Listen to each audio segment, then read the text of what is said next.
சிவாய நம. திருச்சிற்றம்பலம். இப்பொழுது நாம் தரிசனம் செய்யும் தலம் தக்கோலம் கங்காதீஸ்வரர் கோவில். இந்த ஆலயம் ஜலநாதீஸ்வரர் அருகே வடக்கில் அமைந்துள்ளது.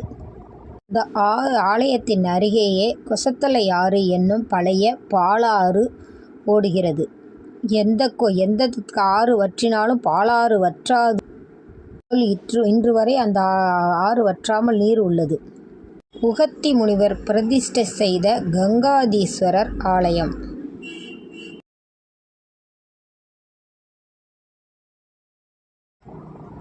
நந்திதேவர் வாயிலிருந்து கங்காதேவி அபிஷேகம் பண்ணுவது போல் குளத்தில் காட்சி.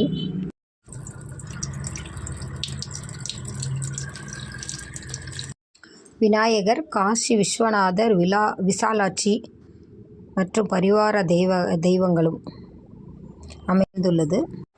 இங்கே மூலவருக்கு பின்னால் அமைந்துள்ள நந்திதேவர் வாயில் இருந்து கங்காதேவி வருவது போல் கங்கை வந்து கொண்டு இருக்கிறது. இப்போது நம்ம பார்த்தாலே தெரியும்.